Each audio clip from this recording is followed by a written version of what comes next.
Productive, relaxing, not here. Yeah. That's always the best. I didn't really do anything. Really small and Oh, yeah, that's how good things start. yeah. We'll kind of create like a little mastermind. Pick your brain. Oh, You'll be on the hot Another seat. brain there. That's right. Hey, how are you doing? Good, how are you? Well, good to see you. Good to see you. You having a good summer? I am. Crazy busy. How about you? Had some amazing trips. Yeah, or at least at the beach. Yes, this is always amazing. Was I watching, seeing the pictures? Like, where did you go? Oh, Thank you. Thanks. Well, thank you for being here. thank you for joining And us. thank you, So, Joanna. For spending your time preparing and. My pleasure. the Turnout. my pleasure. Well, we're just gonna soak it all up. It's quite all right, quite all right. No pressure. We have, if it helps anybody, I'm happy to be here. Yeah, so the way I envision this is that we would start doing these monthly with an agent and that we could just kind of like ask anything that's on our mind and get your expert opinion and advice. Sure. And kind of like keep behind the scenes of your business and also that way. So I'll open up the floor to y'all. Do y'all have any specific questions? I've been here almost 3 years and I know your name, I've seen your face. I would just like to hear, since it's so small, a general background of your real estate career and mostly how you ventured into even the construction side. Okay. Sure. Hi. Hey, Hi, how are you? good, I'm Tim. I'm Joanna. Nice to meet you. Nice to meet you. Sure, yes. So I actually started with new construction. That was the beginning of my career. So when I moved here from Poland, I'm originally from Poland. That was in 2000. I started, my background in Poland is I was teaching. I was a teacher. So, I moved over here and I was kind of trying to figure out what am I going to do next, right? What's my next thing is going to be here? And I knew I didn't want to go into school and teaching for various reasons. So I was always drawn into the business side of life. And I considered maybe going and extending my degree and into business and going to Emory for just exploring different options and getting an MBA. But when and I'm just going to be completely open with you. When I moved here with $500 in my pocket, right? So when I started exploring the schools, I'm like, okay, $12,000 for half 6 months of school. I don't think I can do that, right? That was really a big eye opener for me. So and my husband at the time, I moved here for my husband. He lived here and we met in Poland and fell in love. We got married and I moved here for him. So he was at the time working at Siemens. He just got out of the army. He got his first job. He went to school as well. And he was making a little bit of money. So we were renting a place and we were driving around and there was this little subdivision with little houses and we pulled in there and he's like, we need to buy a house. I'm like, you're crazy. It was this $160,000 house and I just moved from Poland where I made like $500 a month, right? So I'm like, I'm not going into the debt, 150,000, you're crazy. But he's like, no, this is how people do it here. That's how it's done. So we applied for mortgage, he got qualified. We didn't have any debt at that time. He had like $10,000 saved up from his army pensions that he had. So we put that on a down payment. And the agent that was there on site, her name is Shannon Menso, and she was just awesome. We kind of like really clicked and started talking and she got interested in us and we just, it's like, very, very, very person-like, lady and we actually are friends up till now. And I ended up selling one of their houses, not so long ago. So she kind of, and I started getting interested into what she's doing, and I asked her how it all works, and she says, yeah, I mean, you just need to get a license, and you're nice, so I will refer you to my broker, when you get the license. So I'm like, okay. okay, so I don't, the license was only like $250, right? So I signed up, a month later I show up and I'm like, hi Sharon, I got my license, and she's looking at me like, I don't think she expected me to do that, right?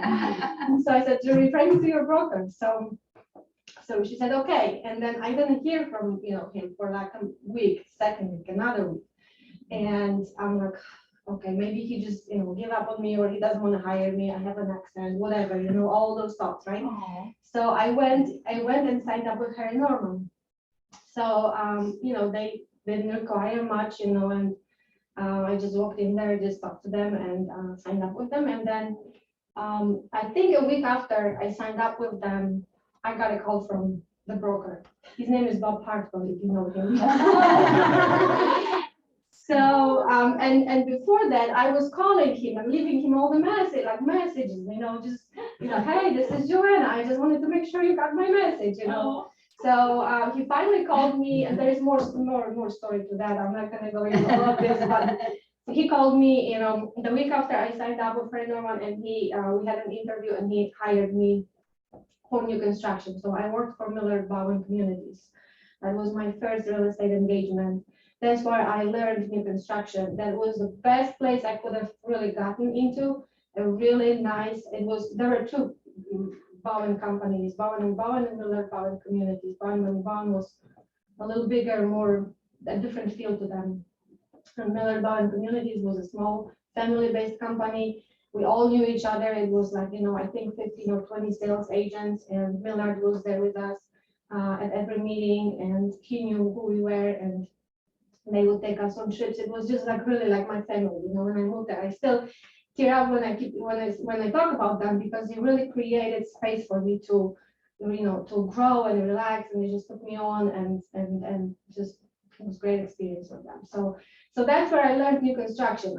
So Bob hired me, and then he sent me to his best agent for training, right? So I was going to Suwannee. There was a little townhome community, and Jason Bonds was the agent. So Jason Bonds trained me.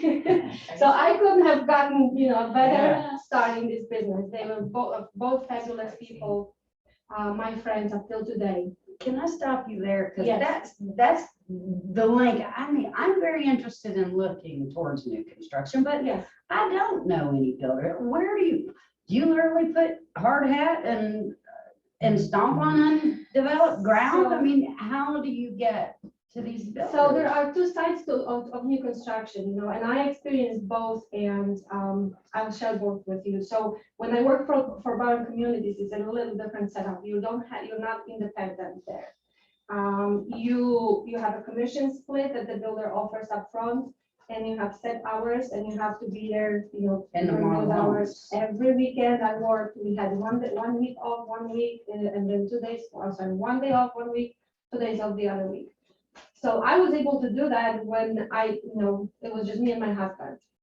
But we never had weekends. I worked every weekend, and holidays. all holidays. See, I don't mind that. I'm single. My kids are grown. I mean, I just like, Okay, so that was the setup with them. So when you go and work for a builder, they have their own set of rules that you follow, okay? The other side of new construction, but when you do that, you give up your right to do any resale of on most the of them, side. yes, most of them require that. Right. Mhm. And you just don't have time, because you're there all the All the time, time, from right? 10 o'clock till 6 p.m. Right? So when will you service your other clients? Right. You might be able to take a listing here Yeah. and there, but it's not, Right. you don't have time to do much more. Especially now, those agents are so swamped. Yeah, the way the market is. They will really earn their commission right now. But so that was the part of my life. And I've been with them for years, like 7 years, I think, till my first child was born. And then, I came back for a little bit. That's when the market started crashing. And really my schedule wouldn't allow me to stay with them for much longer, because with, kids, you can't just have the schedule. Right. So, so I was there, I took like a maternity leave break, and, I kind of told them I may not be coming back. When my second son was born, I've got two, they're about 17 months apart, and, So, so I came back for a few months, before I was pregnant with the other one, and then, I pulled back to my maternity leave again. And when I was on maternity leave with Victor, the second one, the market completely changed. New construction evaporated. They almost went back. The company almost went bankrupt. They didn't. They were able to save themselves, luckily. But there wasn't much to do in new construction. So I needed to reinvent myself and find another way. And Jason at that time, thankfully, he's got a whole story for that. He joined Keller Williams, he became a team leader here.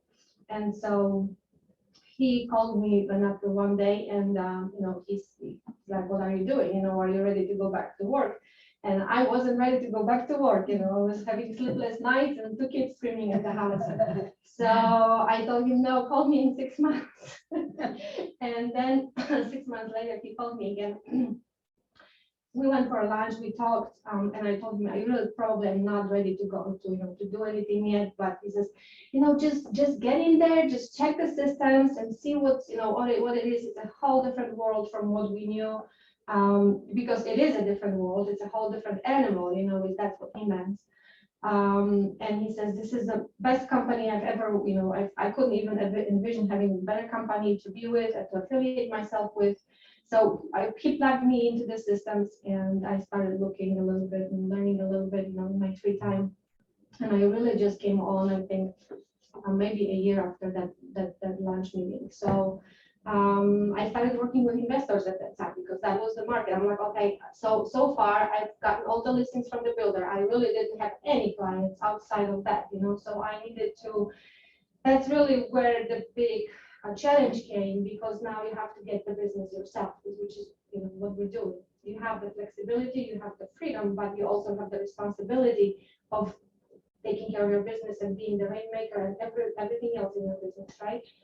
So I needed to learn that, and of course, brilliantly, nobody taught me about database, because we didn't really, there was no need for it. So all of the houses I sold for Miller Valley communities, I didn't have any of the contact information for any of those people, right?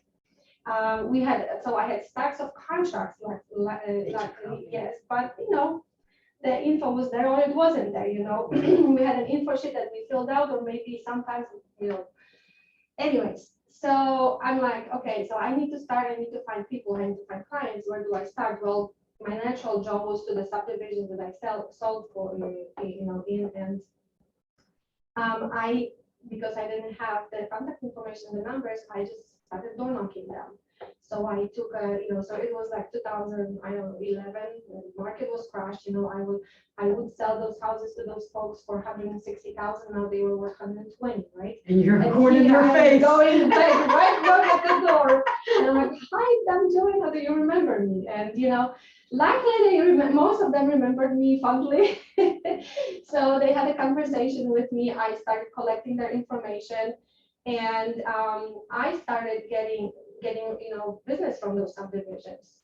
The first door knocking session I had, I got a listing from it. And they were not able to sell for what they paid for it, but they needed to move, and they understood what's happening in the market, and we listed it and we sold it like in 3 days.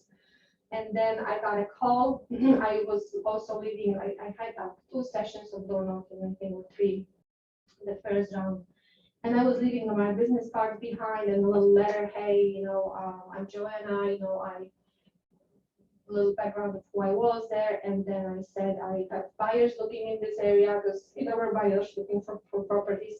And I said, if you're looking to sell your house, please give me a call. And I got 2 calls from those letters. And one of them was Elfie, and a little German lady, and she's like, hey, Joanna, do you remember me? I'm Elfie Fine. I'm like, yes, I remember you. Oh, you just left something in my mailbox, and it wasn't inside the mailbox, it was on the side. And she said, and I'm ready to sell my house. We just cleaned it up and it's ready to go on the market. I'm so glad you stopped by. I'm like, seriously, it must be a sign, right?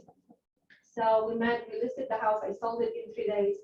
I made I think I calculated that $36,000 in commissions from that one door knocking session in that one subdivision, because then they bought with me. It was just like there's a whole story about it. So that's how I started into my resale business, collecting their information, and then I would go to festivals and have a little booth at festivals with giveaways, would collect information. And also, as you can hear my Polish accent, I'm from the Polish community, so we have a large pierogi festival that we do there yearly. So I would have a booth there and talk to people, and people were like, what are you doing? The market is, depressed, and you're here selling real estate. And there was nobody else there to talk to them at that time. I was the only one. So, I got two investors, and those two, on that Polish festival, I got two investors, a brother and a sister, and I sold them 48 homes. Wow. They were $50,000 houses, but 48 Still. transactions in the next year and a half.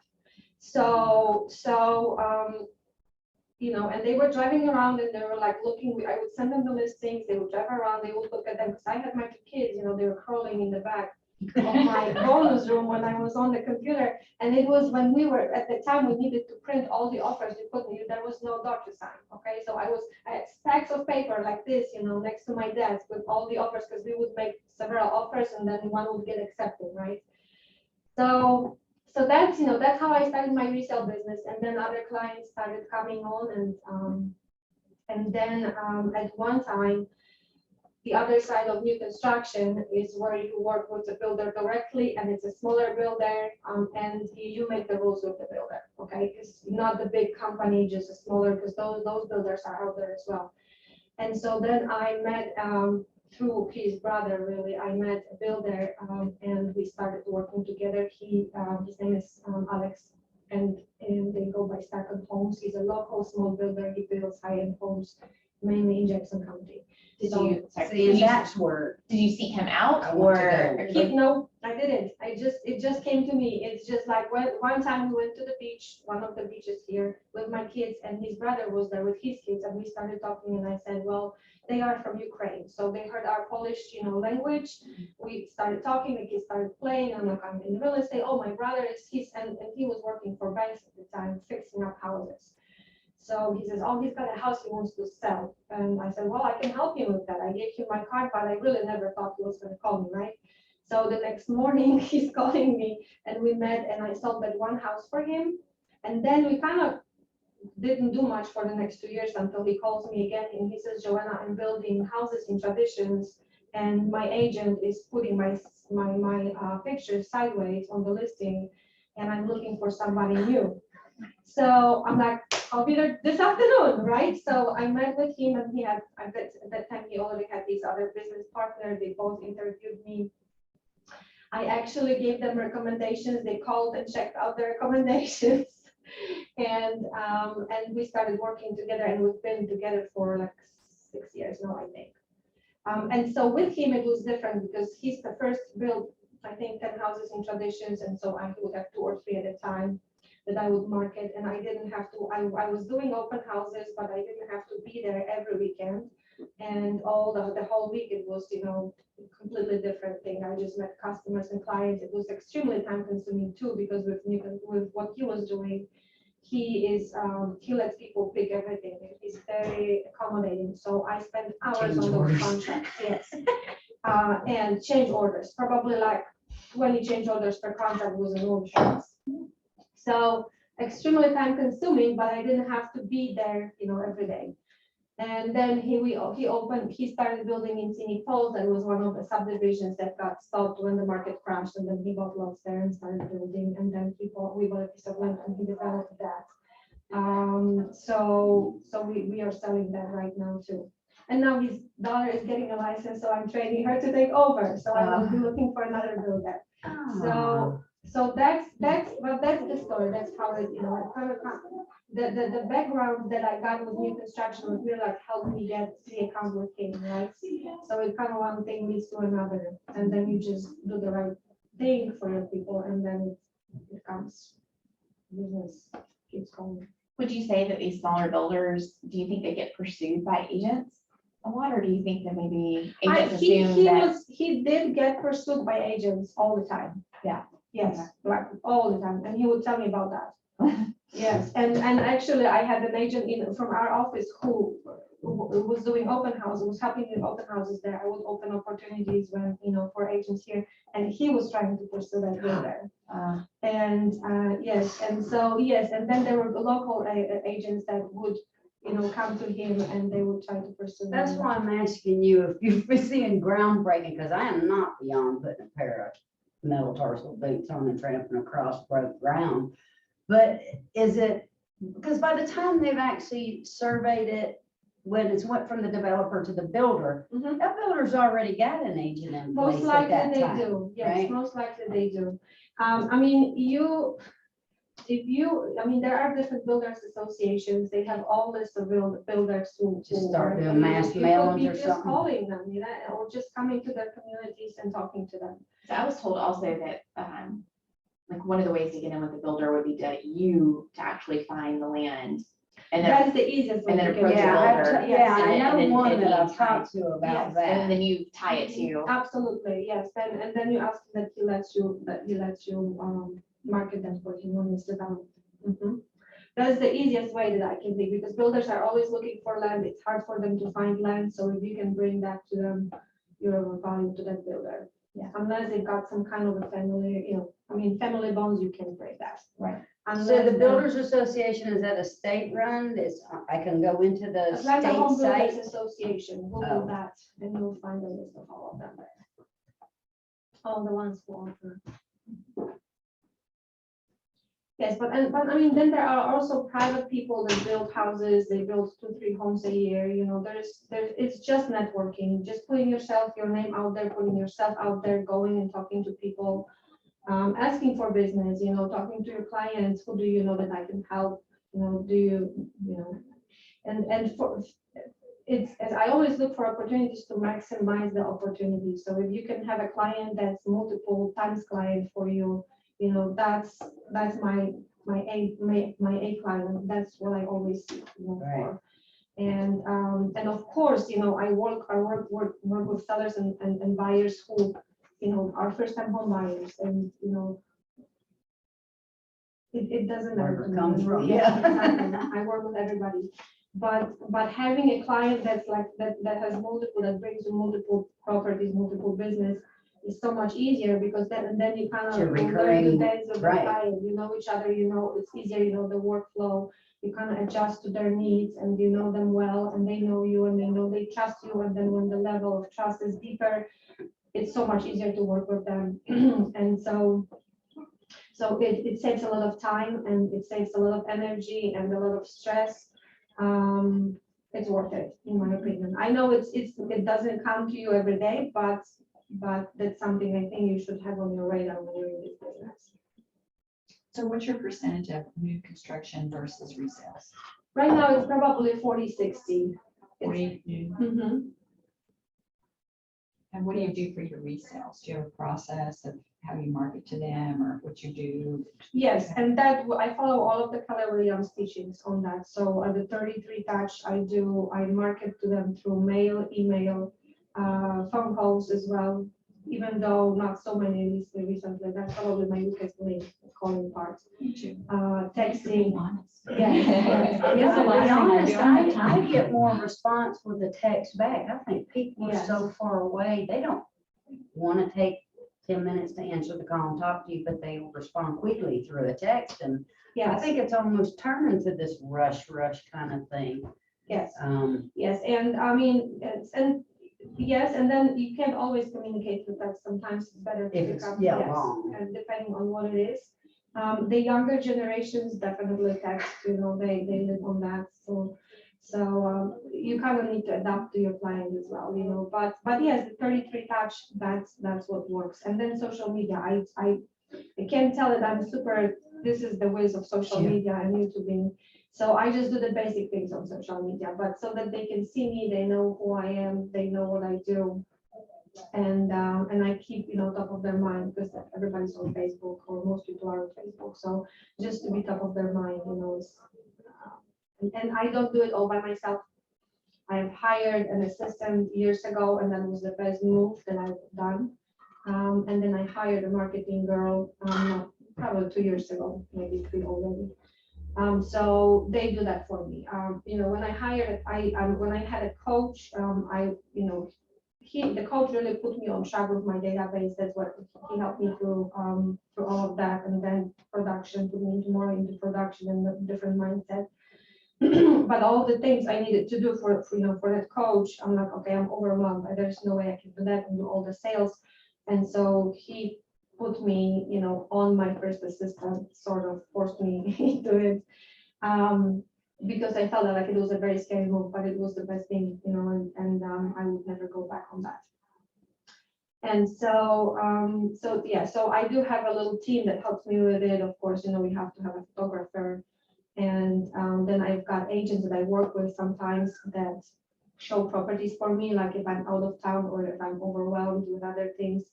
And I've got, with this market, you need to go to the property very quickly. So they will work with me and they will show properties for me. So I do have a system of support to help me with all of that. What would you say is like you narrowed it down like your top 3 to 5 like tasks that you need to do on a consistent daily or weekly basis to build your business? What would you say those 3 to 5 things are? Yeah, so definitely communication with your clients, definitely communication with your database. So I make sure that our marketing, all of that needs to go out there, goes out there. And then just making sure that the business flows the way it should. So I kind of supervise everybody that's in my team to make sure that everything is going well and the things are getting done, solving problems that falls on me. Of course, negotiating contracts and things like that. And then, strategizing, thinking, okay, where are we gonna go next to get the next round of clients? So, what's working, what's not working, what do we need to get ready for, which festival is coming up next, things like that. So it's lead generation, but it's not like I pick up a phone every day and call for lead gen. I don't do that. I'm not gonna lie to you. But I do talk to my people. So when I see something happen on Facebook, someone got married or there's an event, I will talk to them on Facebook or I will call them or I will text them, about live events, so I stay in touch with them, but it's a little different than with do you have a house to sell? The marketing that we do is the email touches that we send. A lot of times they offer something, like we have like I offer them more market analysis, or this is happening in the market. Are you curious about how this affects your property? So there are things that elicit some communication from them. And then that's what I count as a touch, when they reach out to me and we talk about it. And it's not always something that ends up being a piece of business, but it's always a piece of communication. And I know that they're coming to me for the information, so I know that I'm top of mind for them. And when you communicate it, that 33 touch, you really need to be patient with it, because my results haven't okay, you don't think that people will start calling you right away, right? It's going to take some time, or at least it took some time for me, and that's what the coach said, and he was right about it. So I think it took me about 2 years of communicating with the database before I started getting the common listing calls. And I get them, I keep getting them, but it took some time, and it was, I was really impatient. I'm like, oh, it's not working. We're doing all this, I'm spending all this money on the mailers, but it does work. It's just they need to, it's a psychological thing, I think, yes, repetition, and then they need to be ready to trust you, and they need to be ready to do business, right? So, but it does work. And yeah, it's just staying in touch with people, I guess, in general, whatever it takes. And then making sure. I actually like it because I do have a lot of time. So I eat dinner at my client's house, like after sales all the time. It's like I latch onto these people and can't let them go. I don't know. Yeah, that's probably not a great thing, but it's like I'm not kidding all the time. I'm just they just become friends, which I know is great for my database. Yes, it's so we all have different personalities, right? And like I wouldn't be able to do it all the time. I did have a dinner with them, with one of my clients' Polish friends one time, because I couldn't. They just were there ready for me. But I normally don't do that, but because I don't have the time, I have 2 kids and I really have to be selective with my time. And but yes, but that's great, when they like you so much and to build a relationship is a great thing. I always like to keep it professional too, at certain distance, because I have learned some people can just come over you and use them. I mean, I'm not able to answer, 50 phone calls and chat about, kids all day long, so I've learned that it has to be okay, yeah, but we've got some time for business and we've got some time for fun, so I learned that a long time ago when the kids were born. But one doesn't exclude the other. Like if Yeah. if you're a very outgoing person and that's how people build their databases. That's how they operate. I have to divide it between kids and Yeah, so I'm past that, and it's like Yeah. I told them, I don't have family in this area, I've been here 36 years, and that's even Mhm. hard, when you take out, I mean, I know that we Well, get on the yeah, then KW Connect, but I mean, when you don't even have that database start, well, it's that's very difficult then to find add. different groups. There are different groups of. I'm going to your join a cornhole community. league, There I'm you going go. There you go. And you trivia, just- I mean, I don't even like trivia, and I'm telling you, I've been to trivia on Wednesday night with this friend that's an MD, it's like, yeah, who's coming? So it doesn't mean to meet your Make people. it a purposeful thing for you, so that when you go there, you not only have fun, but you also meet people and they know who you are, right? Yeah. You can do that, of course. There are multiple groups. I mean, on Facebook right now, you can join multiple groups or clubs and things, whatever you want to do, you can find it on Facebook. And just find a connection to it and build your business that way. There are agents who do it through schools, right? Tennis clubs. So whatever your passion is, I have my Polish community, so I kind of gravitated into that, naturally, and it's turned out to be great for me. Mhm. Are you doing anything different since the market's kind of changing a little bit? Are you sticking with your 33 or Yes. are you branching out to anything different or? Guys, honestly, I've been through so many different market changes. It's always the same.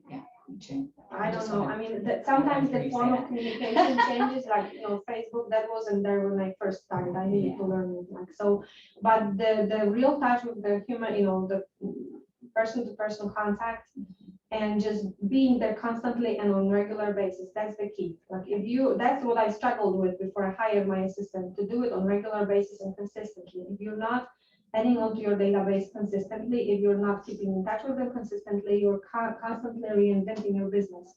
And you're losing a lot of it because these people will get catered to by somebody else in the market, right? If you don't do that. Yeah. So that's the basic for me. And I really don't have time for anything else. I am not going to be building a big team. That's not my goal. I prefer to stay single agent. I do need people around me to help me with, it's not like I can do it as one agent, don't get me wrong, but having a big team, that's a different thing, right? So it's not my goal to pursue that, but being at the core of the business and making sure that that's done, that would be that's what I do every day, so that people are taken care of, that the lead generation is taken care of one way or the other, and then I talk to those people one way or the other. And the market's changing, they want to hear from you. What's changing? The same people that you have in the database, I mean, they want to be communicated to. So there are different things, like, you can do gifts, you can do, which I do, like closing gifts. There are things that you pamper your clients with, right? You create a certain trademark for yourself through the marketing, through how you communicate, through your personality. It all kind of comes out to your clients with what you do and what you put out there. So I just be true to yourself, because you want to attract the people that you will work well with. And if you're true to yourself, you will attract those people that will respect who you are. So I think that's the important thing. And but markets will change. They will come and go, and you need to adapt. So when the communication piece is there. So when the market crashed, you only had buyer clients, so you were focusing more. I mean, not only, but listings were very hard to come by or sell even. And there were agents they had those big accounts with banks. They had a ton of listings. So for me, it was mainly buyers. So I learned I honed in on my buyer consultation skills. I made sure I built good relationships with the agents who had the listings, you just kind of adopt those little things, but the core of the business is always the same. Now, the market is shifting a little bit, so people are, the people that have been sitting on the fence about selling for a long time, they're gonna be more anxious right now. So you put you tweak your communication, your messages that you send out there to what the current market is doing, right? But you're still doing the same thing, you're still communicating, right? So I think the activities don't change much.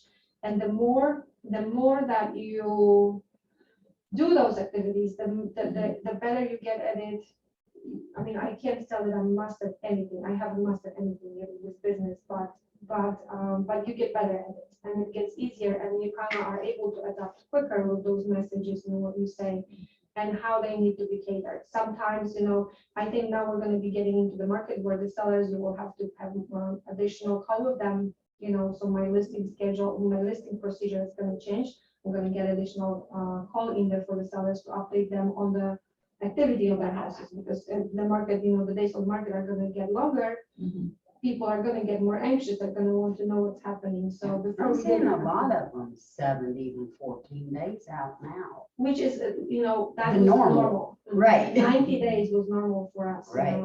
6 months was even, we would take a 6-month listing. I mean, I'm still taking 6-month listing, but that's what they Right. were, when I started. And that requires different type of communication from you, because you do have to communicate. Before you didn't have to. You got the house on the market, it would sell, the Right. communication. Yeah, was go on away for the contract. weekend. Yes. That's what you told them. Go away for the weekend. Exactly.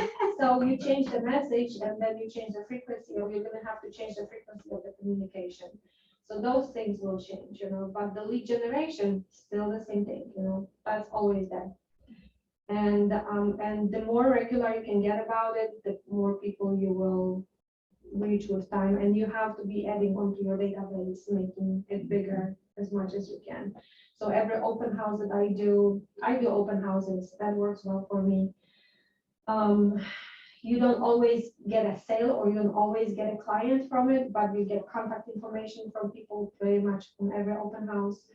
And you do get clients quite a lot, and so that's one of my lead generation sources. And I think, it's important that you know what your strengths are and where you can lead generate that you feel comfortable with, and that you will do it, and you'll like it enough to do it on a regular basis. If you don't like doing something, you're not gonna do it. You're gonna lose your willpower, after a first month, and so figure a lead generation source that works for you, that you're gonna be, it's natural for you, like for example, what you mentioned, but be purposeful about it. Make sure that you use your time on that lead generation resource is spent wisely and effectively.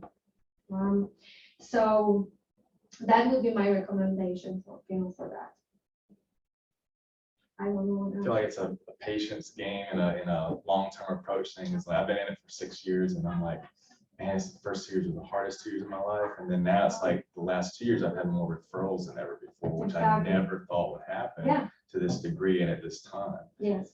So it gets easier, I think, but you just got to put in the work and be consistent. One question I had was, you said that you decided not to build a team. Well, how did you come to that? Because I'm a solo agent, and I've always considered building a team, but I'm like, should I not? And like, what were your thought process to it? So I was the same way for since I heard about teams, right? So since I joined Keller Williams, oh my gosh, build a team, all the pressure about everybody's building a team, right? Yeah. I need to build a team, but I really don't want to build a team. I don't know why I have no desire for it. See, I have none. I I'm new like to to it. be take my own responsibility for myself, and my little support, my little, which is huge support. I say little support team because compared to big teams, it's small, but those are big people. And so I'm comfortable with that, and I know I can manage that. I think, and for me also, when I do something, I give it all, everything I have. and I have kids and family, and I'm scared, mainly scared that if I start building a team and I have more people, that I'll be You're responsible for yes, it. I'm Take gonna them have to from cater home. to them, and it's gonna take me away from my family, Yeah. so I'm not gonna do that. Speaking of that, so me and my wife are expecting. So thank Congratulations. you, thank you. Awesome. So I wonder, how do you manage your time? It looks like I heard earlier that one of the biggest shifts was just going from new construction to resell when you had your firstborn. Mhm. What else did you do to really like now, like to just manage? You your have to time? have support team. And I would build that in the house. You talking about like an assistant? Yes. an Yeah, because I don't assistant. have any, and I've always thought about getting one of those too, but I Yes. always feel like it's hard for me to trust somebody who would do a good job. They will do better job than you do. Trust me. Oh, wow. When I go to the closing, my client services coordinator is Colette Tremblay, and she's been with me for, I had Stacy Conkin, who we first started working together for 2 years. She was with me, and her goal was always from the beginning, she told me, I want to learn it, get a license, and be on my own. And she's in the Keller Williams office in Brownsville right now. And then after Colette, we brought together,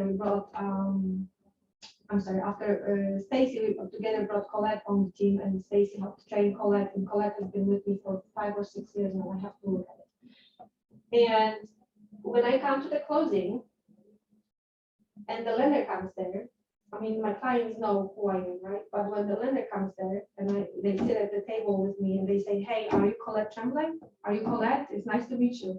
Because she does such a great job communicating with them that she becomes the face of the team for that, for the attorney, for all of the, people that work on behind the scenes. I'm gonna tell you this, I'm only 3 years in August, it'll be 3 years, but the first 2, I was Leanne's admin. Mhm. And it was the best choice I could have ever made getting new into this business. Mhm. Yes. But it's just like she said, I wanted so hard to work and do a good job and learn it. And I was appreciative of for her to hire me to have a seasoned agent that I could watch her marketing and I could see what she did that produced, because she produced well. Mhm. Yes, Leanne is the top agent in this office. These new ones going through this class, that's who these licensed admins, I mean, I don't know the difference, but I don't know what you can pay, and this is no down to Leanne, because I agreed, and that's what, you don't have to pay them a lot. I mean, I was willing to take just a small salary. I only worked 20 hours a week with her, but I was licensed, so that did allow me to meet buyers and open doors, and I couldn't have been that much higher than Mhm. just an unlicensed admin. And so I've always been like, I always wanted to have a live person who will come and will work for me only. And I also needed support in the office with organizing things. She is so much better at this than me, so much better. And when she clients love her. I mean, every closing I have, everything is taken care of, everything is there for me. I don't have to think about it. I can focus on sales and talking to clients and getting more, business. That's my job. Her job is to take the contract and make sure that everybody is communicating. She sends it to the attorney. She does all of it. Of course, we created a checklist, a process, and so she follows that, and so now she's already learned it, and she knows my personality now. I know her. And we communicate quickly, and she lives in Florida right now. Her life changed, she changed her plans and they moved out to Florida, and now she's on business and it's working just as well as, when she was here. And if you do not want to hire somebody like that, like if you feel the responsibility of taking on, because that's always for will I produce enough to support that person, right? I was Yeah. thinking that, yeah. Yeah, I mean, that's the first thought, and it's a legitimate thought for anybody that's halfway responsible, right? So, you could also, there are wonderful companies that have virtual assistants, and you just pay them per hour. And they are great, and they will only work, they have several, from what I understand, they have several clients, but they only have as many as they, there's a limit to that, and they learn you, and they learn your patterns, and they learn your business, and they are very, very well versed in your business after a while. So you really, people, I've been in networking, like top agent networking groups with agents from this company who have higher production than I do, and they use virtual assistants, and they do very well with them. So I'm very bad with remembering names, but I I know can get. Vanessa here does it. Yes, and, Yeah. and Sarah, I'm sure can get us the names of the companies. They're big national companies and they will, and you can interview those people before you hire them. And so I would highly recommend that you start looking into what is your yearly production? How many closings do you have a year? About average 18, 19 a year. Okay, so but with a child, you're gonna start, you're gonna have to have time. Yeah, I'm gonna do it. I'm kind of fearful of it. So I would highly recommend that you start looking, and also when you hire a person like this will free up your time for family, but also will free up time for you getting new business. So whenever you hire an assistant, a help, someone to help you, your business should increase as well. And How do you vet them as far as finding one, and what does the pay structure look like? so you would have to get with those companies, okay? So they have a per hour, so there are different pay structures. Some pay hourly only, some pay hourly and bonuses. It really depends. We have an hourly rate, and then there is a fee per closing that she receives. So it depends on, it depends on the company, but it's worth every penny. And you do want to have a tax deduction. Right. That's our tax deduction. So, so I would definitely have, that would be my first thing. And they can also probably help you with, I have it split up right now, but they can probably also help you with marketing. Some of them do that as well. So, create leverage with that. And then with one child, it's not, it's still manageable. It's a huge change. But then the next kid, you need to think about hiring a cleaning lady. Another. My wife already feels that way now, the two of us. Yard guy. Yeah. You are that too, yeah. I have someone that cleans my house, Yeah. that cuts my yard, and someone that helps me with laundry and, and then some food as well.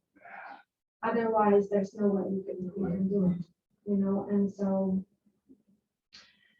You also want to, the purpose of this business is to fund the perfect life. Right, there's like money to be able to not have to do it, win-win. Right? Yeah, because So- your time is spent with your family and what you want to do, not that Exactly. I have to do laundry. And another thing, guys, for me, it's like I told you, when I do something, I do it with everything I've got, I either don't do it or I do it and I give it my all, and it has to be done the way, I want it done, it needs to be done the best way. So you have to be, I had to be very careful about that. And, when I started having kids, because I would still, in the beginning, I would be, kind of, okay, business is more important. Okay, you're taken care of, good, play down, this is more important, right? So I have to be really careful to be present, not just be there, but be present with, my family. And that was was a huge challenge for me, huge challenge. So for that reason, I think I'm not working on a team, and maybe one day when the kids get out there or be it on their own, and I still feel like I want to do something crazy in my life, I'll pursue that. But I feel like I'm okay with what I've got. It's still I'm still tweaking it to make it better and bring more and be better at it. And there's still enough room for me to improve when there before I branch into anything else. There are agents who have that need that they want to have a team and they know they're a leader and they want to build a team. They just do it to people, and I'm just myself and I'm just gonna do it my way, and it's good, it's perfect. And it took me some time to get to this point, mentally. That's okay. Yeah, it's That's perfectly good. fine. And I don't know how much more time we have. I don't want to. I turned off my phone. What time? Yeah, is it's it? 11:50. 11:50. Okay, so few more minutes, and I wanted to touch base on that as well, because that's big for me as well. Start building your passive income. Think about your retirement, because in this business, if you're not producing or if you don't have a team, that would be your retirement or exit strategy. Then you're always the one making the money. You have to make the money. And where is your retirement going to come from? What's your plan for that, right? So, one thing that we have, great thing that we have, is the profit share system here. Send people to Sarah or bring people into. I've got people in my downline. that are all over Atlanta, but not here in my office. For some reason, I don't know how it's happening, but that's a great way of bringing, if you're working with someone great, or if you inspire somebody to get a license, make sure that they end up with Keller Williams in the downline. I can't say this is enough for retirement, but I receive $6,000-7,000 every year from my profit share. So if, it funds great trips for us, it does many different things. We're taking kids to the BVIs for 10 days we are renting a big catamaran, and we're gonna take them sailing for that. My first trip to BVIs was paid for just for me and my husband. We paid for it with my profit share money. So it can be a great source of, extra income. And then the other thing, we are in real estate. If you don't own any real estate, buy houses and rent them and start creating your wealth through real estate. Where do you find Deals yes. from the market, from the market, but I also find them working with people, working with our clients. Sometimes there is going to be an opportunity that you're going to want to buy. Like I bought 2 cabins right now. We're closing on our second one this week. And I've got a client who I've sold multiple cabins, short-term rentals for him. Before, we bought some properties when the market crashed, and I started working with those investors. And then when you do that, you see what other people do. You really it's really about finding the opportunities and what opportunities are available to you. And if you work with people, different kinds of people, you will find different opportunities there, and then think about, okay, how I can do that, right? Is this big enough for me to do? Is it worth my time and money? And then how can I do it? So we bought several properties when the market was down, when all of the money that I was making at that time working with those investors, I would put that as down payment and buy a property, right? And the interest rates were very low, so we would have like a $50,000 mortgage, $10,000 down payment, and the payment was $350, right? And we bought a house for something. I mean, it's ridiculous right now when you think about it. Now those houses are worth, $300,000, $250,000, right? Or more, depending on, where you would buy at that time. But even now in this market, there are opportunities for homes. You can flip homes if you have it. That's a little bit more tricky. My husband, he's very handy he can fix properties and things like that. So we hugely depend on his skills when it comes to that, and I trust him on that. But even, or buy a new home and rent it. If you're a single lady and you don't have somebody that can come and fix things for you when they break, on another property, buy a small townhouse or buy something and just keep renting it, and it will create, revenue for you over time. Make sure it cash flows and make sure that it's in a good area that can grow over time. But look into passive income opportunities for yourself. Because we need to be thinking about it. That's what we do every day. And, and there were a couple of houses that I bought from my, they called me to list the property, and I said, okay, I would be interested in buying it. This is the market value of it. I would offer you this for it. Is this a good deal for you? Yeah, it's a good deal. It's you won't have to worry about it. So sometimes people will say, no, we want to go to the market. I mean, whatever, but you ask the question, right? And that's how you find the deals.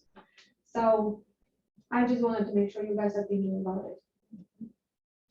And I don't know. I heard a really great story from an agent who said that one of his marketing strategies is that, if you are interested in a cash offer on your home, reach out to me. And somehow this letter ended up going to hire a neighborhood, and it was like $1 million property. And his brother on his team actually went on the listing appointment, and they're giving him the value of the house or whatever. And the sellers was like, oh, but where's our cash offer? That's why we called. And he was like, well, we can get you a cash offer, but it's going to be below what we can actually sell it for. And they're like, no, we want the cash offer. And so they made him a cash offer of, I think it was like $750,000 on this $900,000-ish house. And they're like, yeah, we want it. Mhm. And so then they were like, okay, crap, how are we? I know. They're kind of money.